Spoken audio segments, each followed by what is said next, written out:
So the NFL draft is over. What about the NFL draft for next year?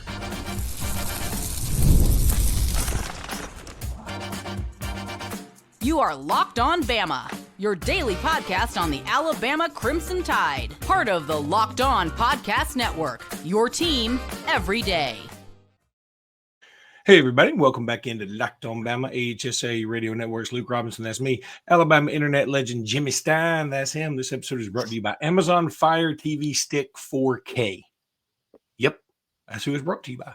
And we want to thank you every day for being here every day. And thank you, newbies, for being here today. And thanks, everybody, for making this your first listen every single day. I was at a wedding last night. Want to give a shout out to my main man, Alan, who came up to me and spoke to me for a minute and said he loves the podcast. And I had two other people at the wedding come up and say it, and I didn't get their names though. Yeah. But and shout out to my neighbor Ward. I was in my front yard, and one of my neighbors is a everyday listener. So hey, Ward. You think he's really your neighbor, or do you think he's just standing in your front yard like, I watch you every day, and you're like, oh, you like the podcast? I didn't know you had a podcast. I just watch you. I think that's how that new movie Sinners starts. I kind of do want to see that. Anyway. Yeah, boy, the previews. I mean, the trailer that they run on TV is terrifying. Terrifying. God. Well, that might have been overkill. No wonder you haven't looks watched good. The Sopranos yet. You're scared to death of everything. Oh, it's football. Football too. Josh Allen fiance Haley Steinfeld is a star of Sinners. So there you go. Football related. Okay. All right. So NFL draft. I talked on Friday about the the two guys that went in the first round. And so I don't think there's any reason to rehash. If you want to throw something, real cool out there, so be it. But I think we can just start with the other guys that were drafted. First and foremost, I think you go with Jalen Milroe. He goes to the Seattle Seahawks. It was in the third round, right? Mm-hmm. Third round. Which, again, not awful. I mean, Day two guy, happy for him. My daughter, who's 8, it was funny. Well, we went to this like Lebanese festival or something at Saint somebody church. You can see how into it I was. But because some of our friends go there, and so they had an auction to raise money, and they had a Milroe autographed jersey, and they had a Milroe autographed Gravedigger picture. And we went there relatively early, so at the time, like, the bid was $250 on the jersey and maybe $150 on the picture. And I was like, my daughter loves Jalen Milroe, my 8-year-old. She just loves him. And so I said, all right, I'm going to bid on him. So I bid like, whatever the new increment for the jersey was and whatever the new increment for the picture was. And at the end of that night, it's a 2-day thing, thankfully, but at the end of that night, somebody called me and said, hey, you're still leading for both of these. I'm like, I didn't mean to buy both of those. It's like $500 I'm spending on Jalen Milroe, and I want one piece of paraphernalia for my daughter. I don't want $500 worth of paraphernalia. But so apparently I lost them both. That's okay. Oh, but you lost. Yeah. So, but Jalen Milroe going to Seattle. A couple of things. First of all, he does join Robbie Ouse, who is also drafted by the Seahawks. Super happy for him. Did you think he was going to get drafted? I didn't. I thought that he might go in round 7. I was shocked that he went in round 5 and had that level of NFL value. I mean, for instance, how about this for an instance? Alabama had 2 tight ends last year. C.J. Dupree was invited to the Senior Bowl and the Combine and went undrafted. And Robbie Ouse was invited to neither and not only got drafted, went in round 5. Isn't it kind of funny that maybe they are like the NBA now? They'd rather not know what they need to know than know your ceiling. You know what I mean? They're almost more intrigued by your potential. I think what it was really was versatility there, because Seattle, even in their press releases, when they say congratulations to Robbie Ouse, our newest Seahawk, they referred to him as a fullback.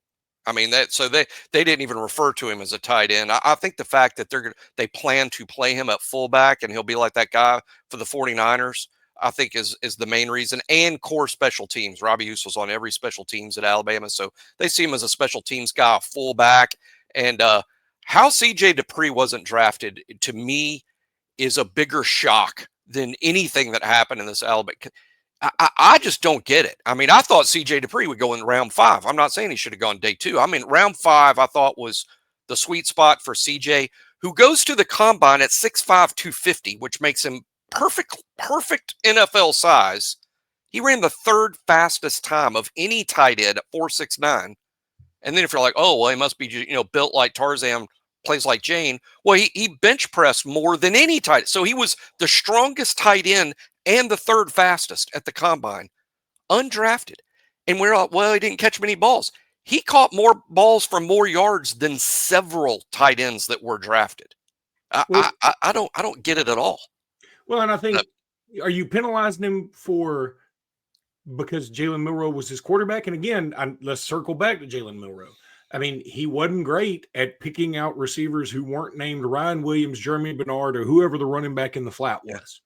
That was his his thing, right? So, but going I feel like CJ Dupree may have been penalized a little bit for that, which is somewhat weird because we just spent last week talking about how we got Jack Samarco, who played 13 games, got 1 catch for 4 yards, and we're all pretty fired up about getting him. Well, that's right. And again, CJ Dupree caught more balls for more yards than several tight ends that were drafted, not just 1 or 2, several.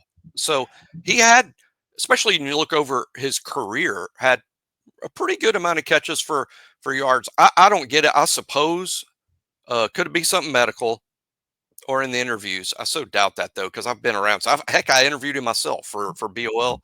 I don't think it's that.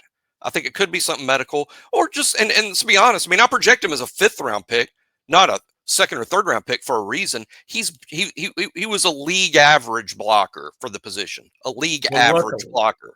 Luckily, CJ Dupree's precipitous fall was the most controversial thing at the NFL draft this year. True. I could just talk about the whole 30 minutes because I'm like, I was like almost mad when the draft was over. Like, how did this happen? But we did get Robbie Use drafted. I wasn't 100% sure that was going to happen. I mean, I thought hopefully Robbie goes 7th round as a potential 53rd guy on your roster because he can play all the special teams. So I guess the Robbie Use thing kind of made up for Dupree. And Dupree, by the way, for those listening, did sign a free agent deal with the New England Patriots. So Dupree will get his NFL shot with the Patriots, but he was upset in his Instagram post.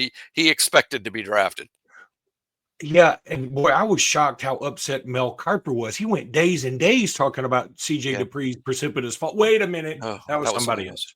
We'll talk about that later on because we got to. Just 8 seconds on that. I watch Mel Kiper's show every week, and I think so much of America doesn't. They just watch the draft. And Mel Kiper's been on Shadur since January. That's not new. Mel's show comes on Mondays and Thursdays. He's got a podcast that runs other times. I'll listen to it first draft, him and Field Yates, and it's a great show. I'll listen to it starting in January. Mel going on and on about Shadur is not new for me. So I can see why everybody else is like, God, what is this love fest? It started in January. Mel was saying Shadur should be the first pick back in January. So, and I'm not saying Mel's right. I also say this: if Shadur ends up being a good player or a starting NFL quarterback, I think a lot of people should apologize to Mel. Look, I want to get into that in a little bit because I do have some opinions on it. I'll give you my Mel Kiper impersonation really quickly. Oh, cool. Just do that. And there I am. Don't I look just like him? I mean, I got the there you go. Yeah. I mean, anyway. Got to be sticking up. Okay, so I do want to go back to Jalen Milroe for a second, though. At first, I really do hate. I came back to him joining Oost, and we just went off the rails. Because, see, I'm not a big Seattle guy. I don't. Really? Seattle, when I was a child, it's sort of like the same reason I hate the Braves. Like I have this childish reason I don't love the West Coast teams like San Francisco or Seattle.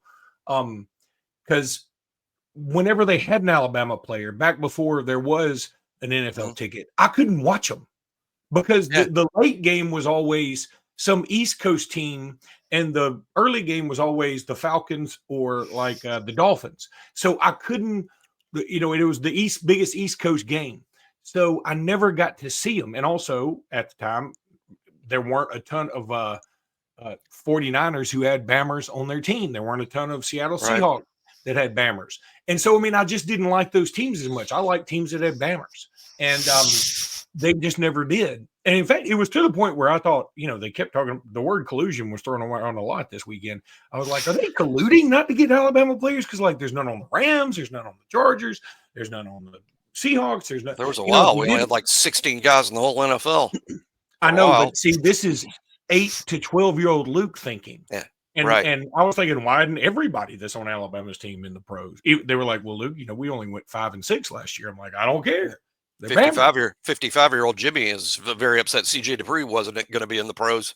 But I think Seattle's a great spot for Jalen Milroe.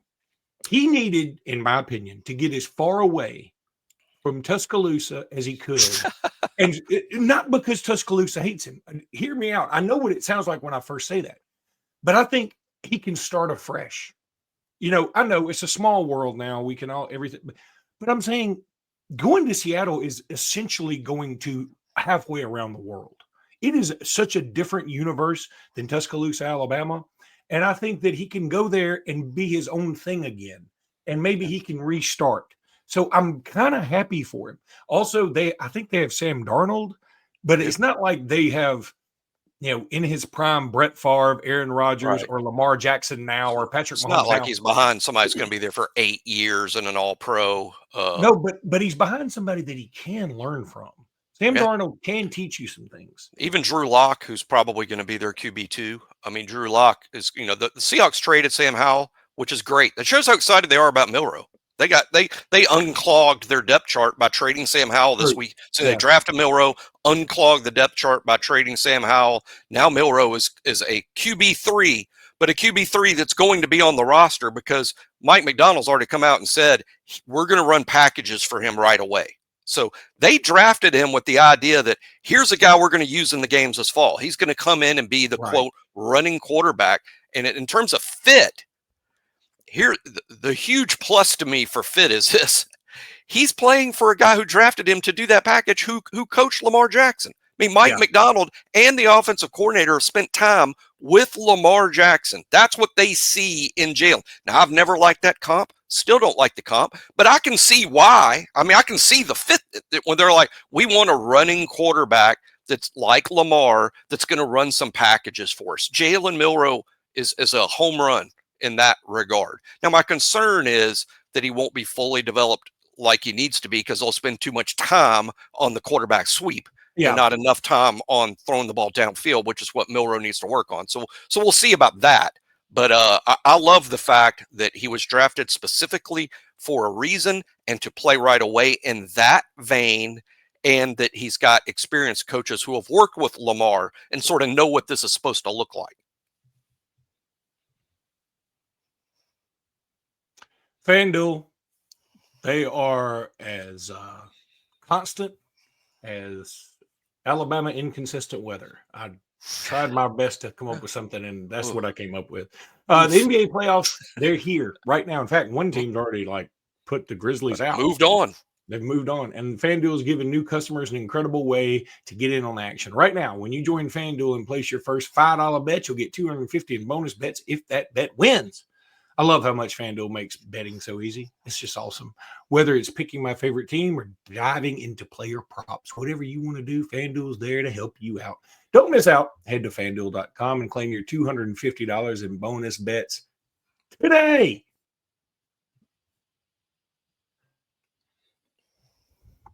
Going back to Milroe for a second, I think what you're saying is right. Like, he may not be developed. But what about this? What if he's never supposed to be developed? And what if that's okay? What if it's like Jalen Milroe comes in to be sort of a Taysom Hill, but not ever be a receiver Taysom Hill? Like, he comes in to be some short yardage dude stuff, and he just cashes a check for 6 to 7 years being that guy. He's set. He's done. Nothing wrong with that. Nothing wrong with that, particularly if he's getting paid backup quarterback money the whole time, which is good money. It's good money as long as it's paid like that. He'll never have to work again. That's a great point. And hey, Florida won the national championship like this. Remember, Florida's first national championship under Urban Meyer was Chris Leak was the quarterback, and Tebow would come in and have that package, and Seattle ought to look at that. Dang sure worked for Florida. They won the national title with it. And there is some Tebow in Milroe, or potentially. Now, he hadn't shown that level of toughness, but whoever has.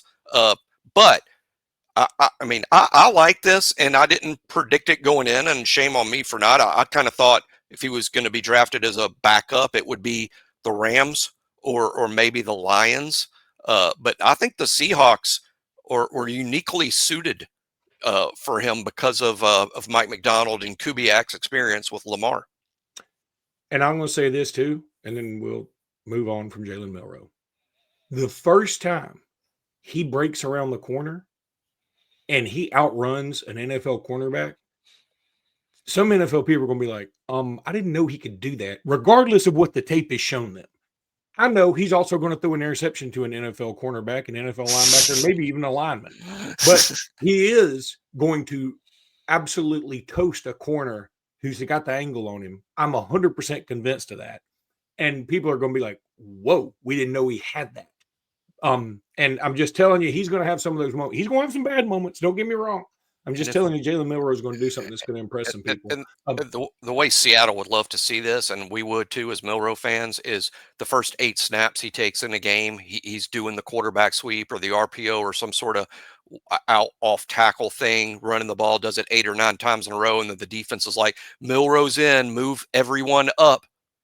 He's going to back out of that and throw a deep ball touchdown, and Mike McDonald's going to parade around like, I'm the most genius head coach ever for drafting this guy. I mean, you can see that coming. I mean, where he runs it, but then there's a big play downfield. All right, let's quickly move through the other guys. I mean, we may spend some more time on them this week, but we got so much to talk about. All right, so Malachi Moore to the Jets, Tim Smith to the Colts. Colts, that's right. Q Robinson to the Broncos, Oots to the Seahawks, and did I miss somebody? No, that's everybody that went after the first night. Those so who's 5 the guys. Best fit of that group to where they went? You know, I want to say, I want to talk about someone other than Milroe, but I love the fact that coaches that Coach Lamar drafted Milroe to play a Lamar type role, and I just think that's your best fit. Now, we'll go with Robbie Oust going to Seattle too, just simply because he was drafted for a specific purpose. I heard Phil Savage say this one time, I think it was, who's run a few drafts. He says, day 1, you get your star. Day 2, you get 2 crucial starters. And then day 3, what you're looking for is specific traits. We, just like Alabama just did in the portal. We'll talk about that next. We need more tight ends who can block. And they went and got specific trait guys, blocking tight. That's what day 3 of the NFL draft is for, per this Savage quote. And I think Robbie Oust was drafted because now we got a guy who's a fullback, because we don't have one. Now we got a fullback we can use. He can also do H-back type things at the tight end position. And he'll be a core player on all of our special teams. And we did all that with just one roster spot. And I like that Seattle recognized that in Robbie. And also can't help this. They obviously scouted the HE-double-L hockey sticks out of Jalen Milroe. If you say double L, you don't have to say. If I say double L, I don't have to throw in the hockey stick. You spell hell with 4 L's. That should that's the deeper hell. That's the hell you do not want to go to. Dante talked about this. Okay. That's a good point. Yeah. They obviously scouted the heck out of Jalen Milroe. And I wonder, isn't it fun if the scouts are sitting there watching Milroe and they're like, every time I'm watching Milroe make a play, Oust is out there making a block and lining up at fullback. And you can't help but wonder if they kind of fell in love with Robbie Oust while they were watching Jalen Milroe. Okay. I'm going to say, I think Malachi Moore is a good fit for the Jets. I really do. Jets. This isn't so much about what kind of scheme they run, because frankly, since 1969, I don't think the Jets have run a scheme, period, on offense or defense. That has led to all these decades of ineffectiveness and sadness for most of their fans. But I love that Malachi Moore, to me, I really think he is a glue guy. I think he he can be somebody that can come in and help change the mood of the locker room. And now, not initially. I mean, he's not a first round pick that's going to come in and do that. But I think he can come in and sort of end up being a leader if he's there a few years. If he can stick in the league, I think Malachi Moore will be a leader. And how about this?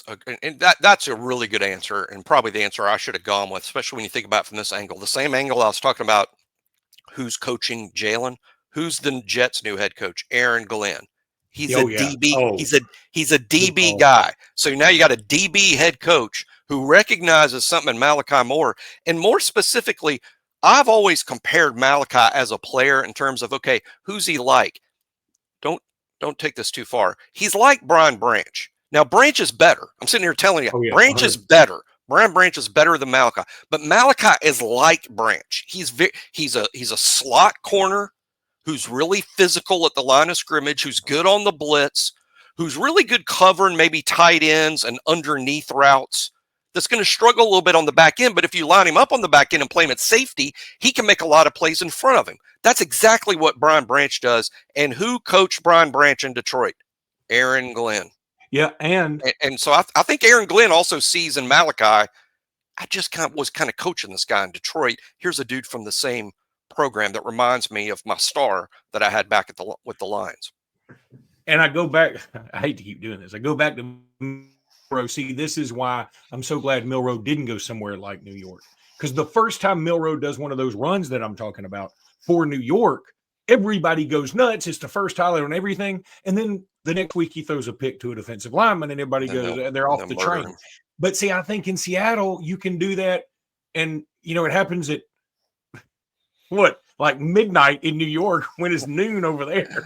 I know the time is different, but I'm saying it's not as big a deal if you take a little longer to develop in Seattle. Now, Seattle people may fight me on this. I understand. I agree. But I think New York is very different. I also think Malachi Moore has some George Teague-ish things to him, whereas Brian Branch can be a little more Antonio Langham-y. Like, you know what I mean? I think Langham made all these spectacular plays like Branch does. And I think now Teague had some spectacular plays in that Sugar Bowl, but I think Teague may have some he had a long NFL career. And he wasn't the most athletic guy on that team. He's athletic, don't get me wrong. He played in the NFL. I'm just saying, compared to some other defensive backs that played his same position, he was not the most athletic, but he knew what to do. And he absorbed the material. He absorbed the coaching. And I think Malachi Moore does that too. So I think those are two good, fantastic picks by us, really. Not trying to toot our own horn. We are fantastic. Somebody's got to toot it. All right. Game Time. Y'all know I love Game Time. Speaking of the NFL, I've used the Game Time app for NFL, for the Dolphins specifically. Went to see Tua Tagovailoa play Bryce Young. It was just my two faves out there. And I've used Game Time for college baseball and college basketball and NBA and in Major League Baseball, because I guess I think I was kidnapped once and had to go to a Major League Baseball game once. But so I've used it for concerts. I've used it for everything, because Game Time is the best. And if you want to use Game Time, then you can. And if it's your first time, which is nuts to me, I can't believe not everybody's used it. But if you haven't used Game Time yet, use code LOCKEDONCollege, get $20 off that first purchase. But the $20 isn't going to get you coming back. The coming back is going to be in the customer service, where you get to see your seat. You got the best price already. That's what's going to keep you coming back. They're not going to disappoint you like some of these other apps. I'm telling you right now, I've been disappointed by some of the other ticket apps. I'm not going to say their names, but because I'm told not to, but they may be a sponsor one day. But Game Time is the best. I'm not lying. Okay, y'all listen. I'm like that.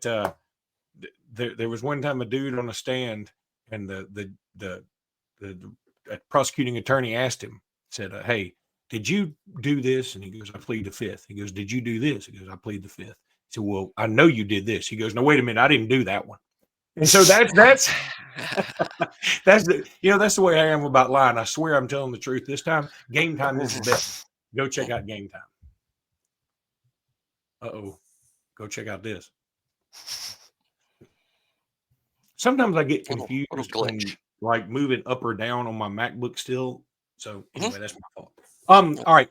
let's first of all, let's say this. I mean, I was going to spend more time on it, but I got to get to Shadur Oh. Sanders at some point. There'll always be another show tomorrow.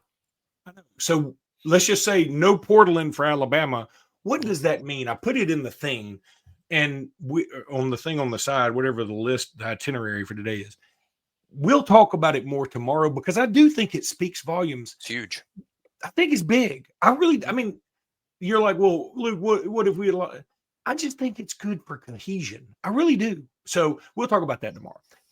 We'll talk a lot more about next year's crop, but I've already looked at some mock drafts. And again, I had this on the itinerary, but we're running out of time. Caden Proctor, most everybody has going in the first round. Some people I've seen have Jeremy Bernard going in the first round. I That's a stretch. see that. That's a stretch.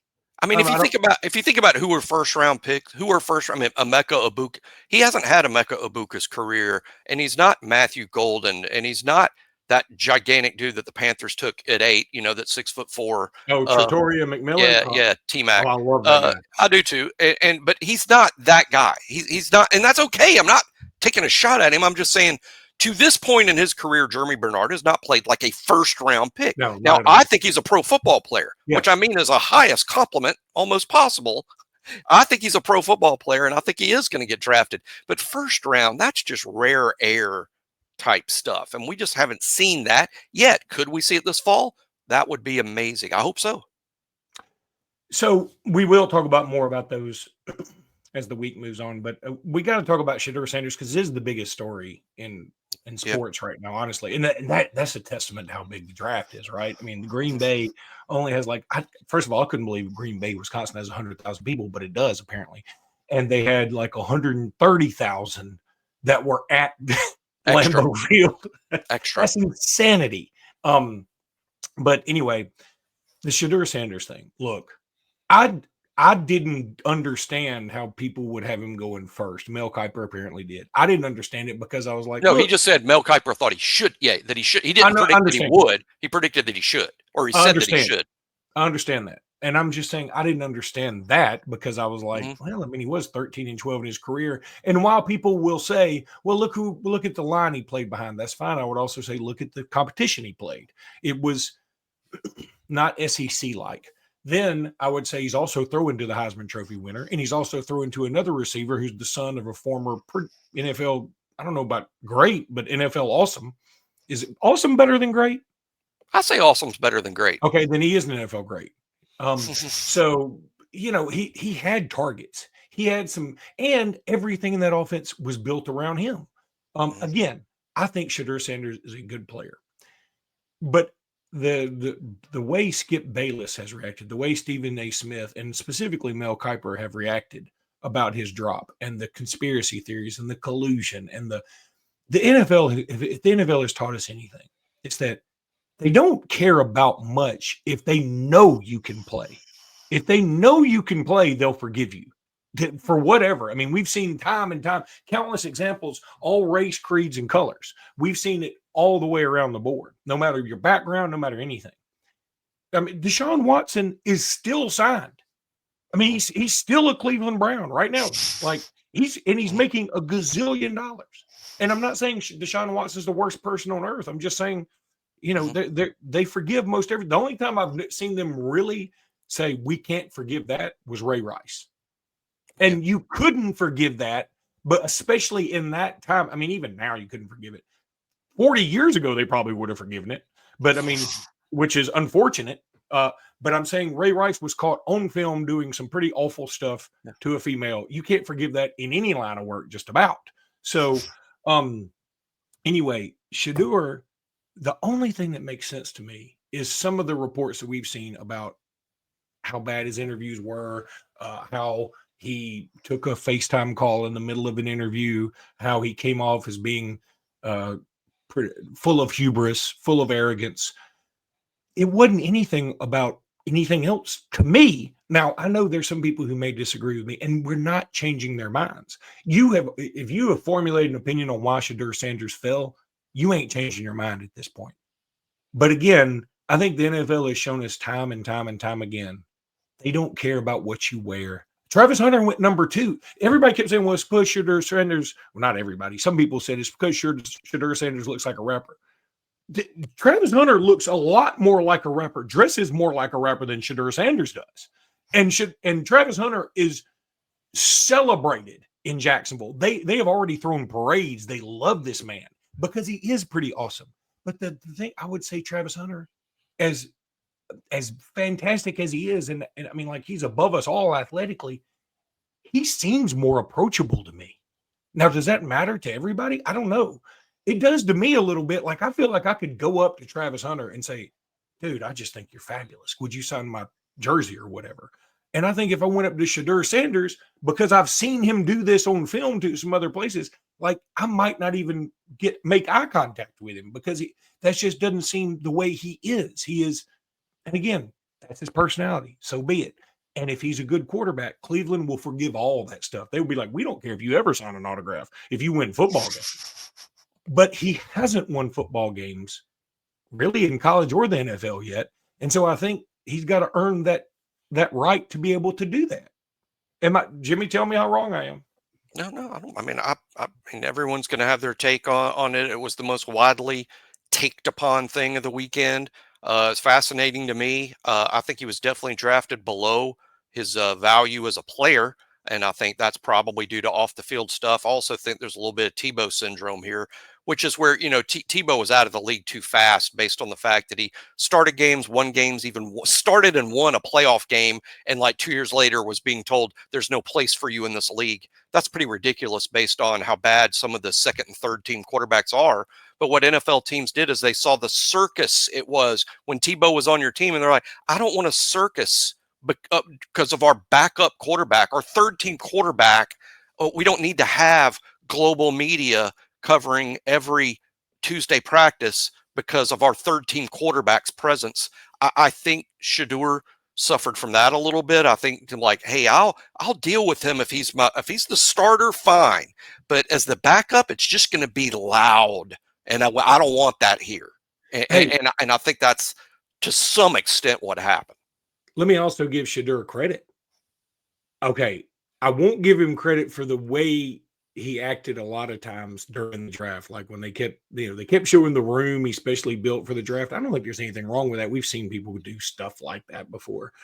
But he did sort of, when they kept showing him or showing other things, there was this look of like, hey, what's wrong with y'all? Not what's wrong with me. What's wrong with y'all for not picking me? Again, when you're a superstar athlete, I think a lot of people are going to have that attitude. But I'll say this. When Cleveland finally selected him, I really thought Shadur was going to grab that phone and be like, okay, whatever. Yeah, I'll go to Cleveland. I guess I got to. Instead, he was jubilant. He celebrated. I'm going to tell you something. I appreciated that. I did. I swear to God. I was like, okay. They should all, because they're not all like that. They're not all like that at all. Exactly. And I was like, dude, if you had shown this kind of personality through the whole thing, you would have been in the top 5 now probably. I mean, I don't know that for sure, but I'm like, that's what people want to see. We want to see you happy. I think that's the other thing is the Skip Baylesses and the Mel Kipers and the Stephen A. Smiths don't understand this. For the most part, I love it, especially if it's the NFL where I don't have a team. I love it when an athlete is happy because I love when I see the joy of football, on their faces. And that was another thing that came out, the Cam Ward, Shadur Sanders interaction, where Shadur kept saying, what else do you do? And he's like, I play football. So what do you do? I'm paraphrasing. Yeah. Well, what do you do in the morning? I think about football. What do you do in the afternoon? I think about football. And I think everybody was like, yeah, that's kind of what I want my quarterback to be. That's why Cam Ward went number 1. That's why Cam Ward went number 1. And there's nothing, if Shadur wants to think about other stuff, more power to him. Not everybody's going to love football the same way. But I'm saying also don't be upset if you drop in the draft because of that. And the other thing, you brought up a great point about, just as I said, the NFL is very forgiving. The NFL is also very cold. Like Tim Tebow went from hottest thing there was to we don't see you fitting in here. League wide, because the NFL is all about, can we win? If we cannot win, we don't want you. And they don't want unnecessary distractions. Saban called them blinking lights. Now keep in mind, if you're bad and you can't help it, you might need some blinking lights because you got to find some way to win a game. But a team that feels, hey, we're pretty good about ourselves here, they don't want some sort of distraction that's not a great player. And again, I just think they evaluated Shedeur as more of a backup quarterback, and they don't want a circus to follow a backup quarterback into town. And far be it from me, a lowly podcaster and father of four, to say, hey, Shadur, let me tell you about life. Because Shadur already has more money than I'll ever have. Okay. So he's more successful than I'll ever be. I'm not jealous. I'm just saying that's the truth.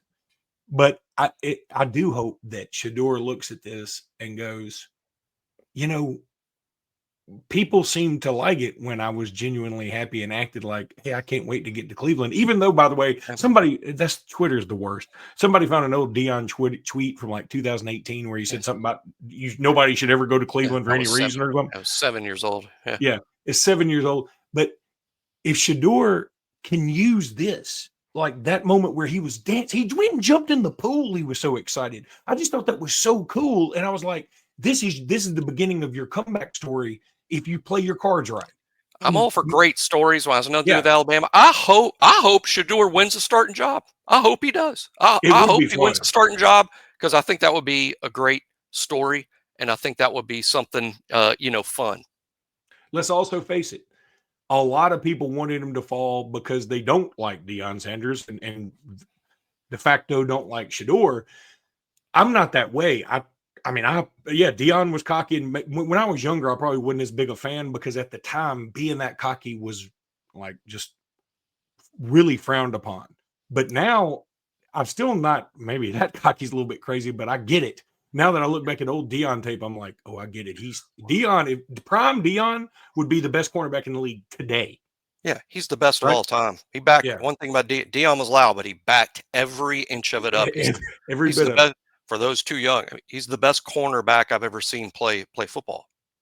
Easily. I mean, and again, when you're that good, it is very difficult to be humble when the world is telling you you're the best to ever do it. And then somebody will point out Tom Brady. Let me tell you something. If we all knew Tom Brady personally, I bet you there are times when Tom Brady has said something and somebody goes, well, why should I do that for you? And he goes, because I'm Tom Brady and you're not. And then that person should go, oh, yes, I should do that. But Tom Brady just does it in a different way. I promise you, Tom Brady is very, very cocky. He has to be. It just comes with the territory. But, okay, that's going to do it for today's podcast. We'll be back tomorrow with more. Until then, roll tide, everybody. Roll tide.